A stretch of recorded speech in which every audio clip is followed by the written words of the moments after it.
को बुलडोजर बाबा के नाम से सेलिब्रेट किया जाता है। अब पता नहीं वो कैसे कंफर्टेबल है उस नाम के साथ, मैं तो नहीं हूं। फिर तो हमारा काम हम पर ताला लगा दो, बुलडोजर चला दो। ये क्यों हो रहा है इस देश में?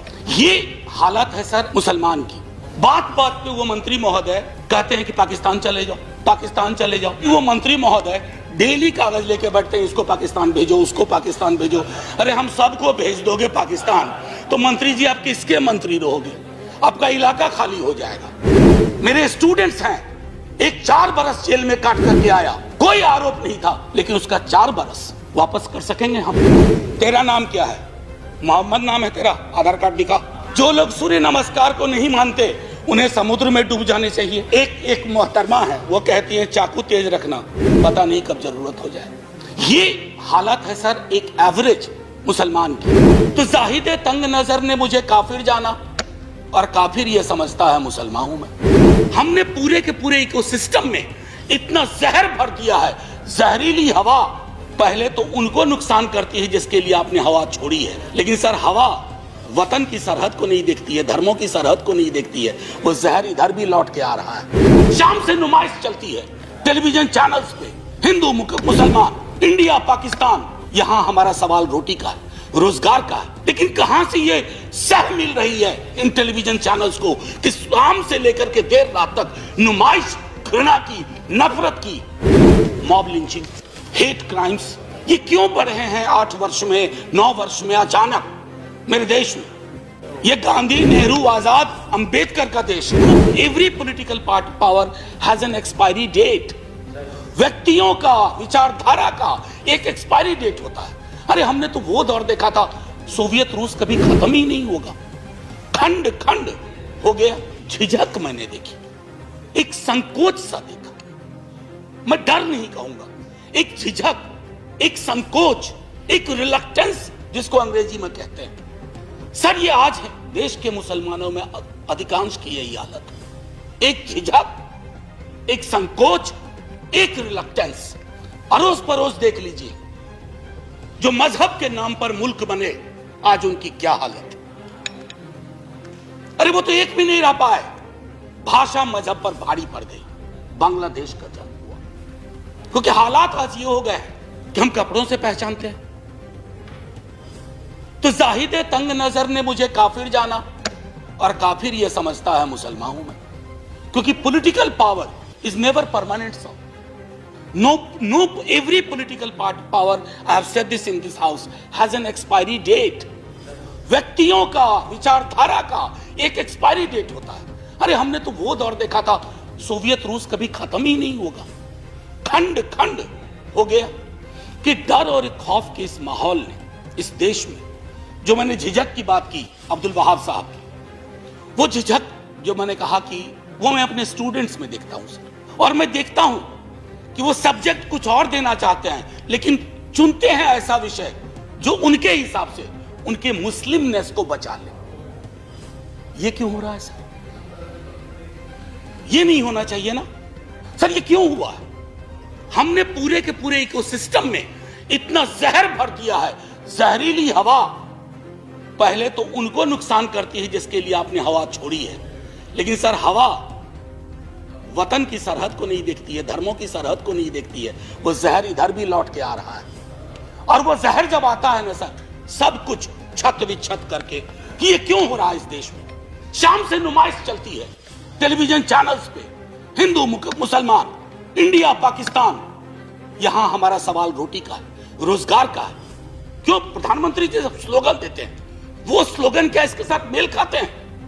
लेकिन कहां से ये सह मिल रही है इन टेलीविजन चैनल्स को कि शाम से लेकर के देर रात तक नुमाइश, घृणा की, नफरत की। मेरे स्टूडेंट्स हैं, एक 4 बरस जेल में काट करके आया, एक्विटल के बाद कोई आरोप नहीं था, लेकिन उसका 4 बरस वापस कर सकेंगे हम। ये हालत है सर एक एवरेज मुसलमान की। मैं अभी भी कह रहा हूं कि हमारी संसद में अभी भी ये ताकत है कि अब्दुल वहाब ये विषय लाते हैं और इस पर चर्चा होती है। थोड़ी मतभिन्नता होगी, लेकिन इस जो हमारी ताकत है ना लोकतंत्र की सर, इस ताकत को बचा के रखेंगे तो भरोसा होगा हर समुदाय का। इसकी जरूरत है। मेरे मित्र कह रहे थे कि हम एक नजर से देख रहे हैं, अनोमलीज थी स्कॉलरशिप में? नहीं सर, सरकार खुद एडमिट की है मेरे सवाल के जवाब में कि 90% एक्सपेंडिचर नहीं हुआ। ये ऑन रिकॉर्ड है सर, 90%, 4000 करोड़ यूटिलाइज नहीं हुए।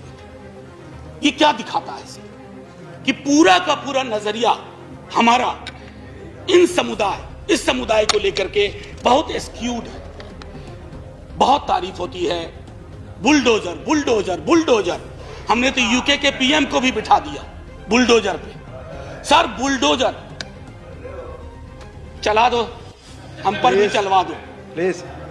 मैं यही कह रहा हूं सर, बुलडोजर जिस देश में सेलिब्रेट किया जाने लगे, उस देश में ये वक्त आ गया है कि लोग गंभीरता पूर्वक सोचें, क्या बुलडोजर प्रतीक हो सकता है किसी भी चीज का?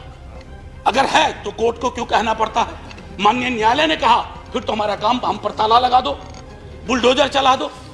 और किसी को बुलडोजर बाबा के नाम से सेलिब्रेट किया जाता है। अब पता नहीं वो कैसे कंफर्टेबल है उस नाम के साथ, मैं तो नहीं।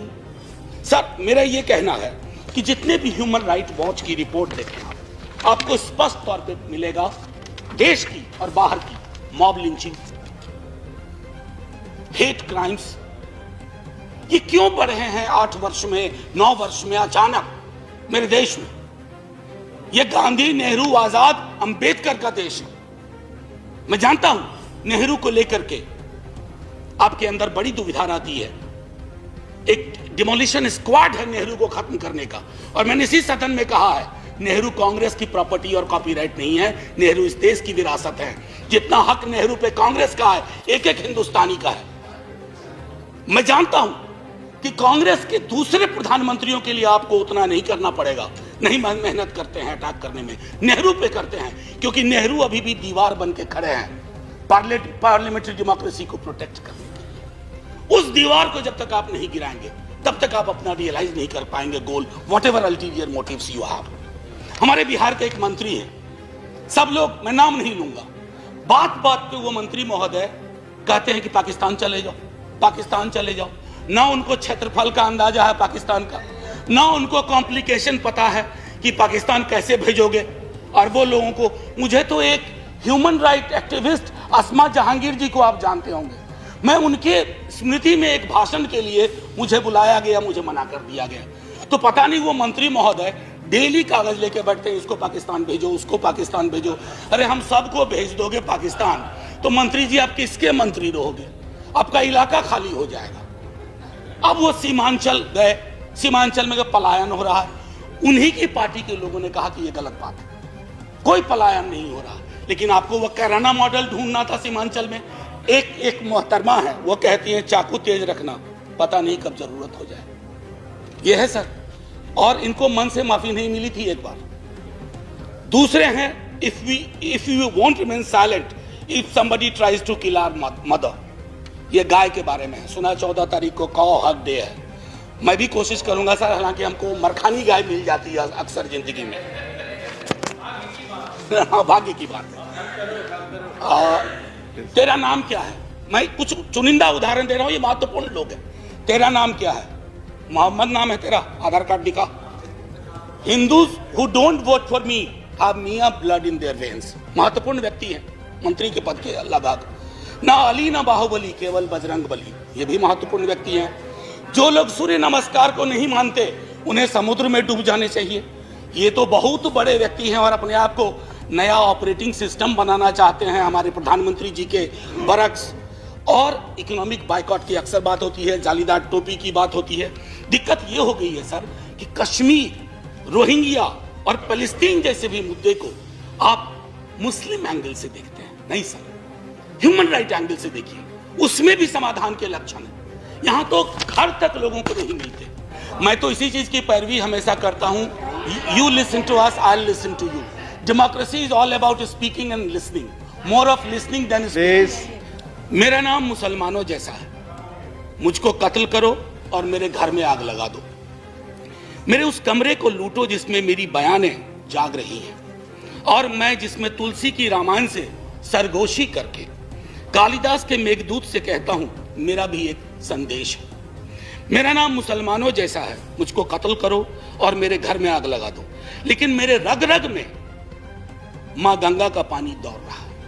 मेरे लहू से चुल्लू भर महादेव पर फेंको और उस योगी से कह दो, महादेव अब इस गंगा को वापस ले लो। ये जलील तुर्कों के बदन में गाढ़ा गया लहू बनकर दौड़ रही है।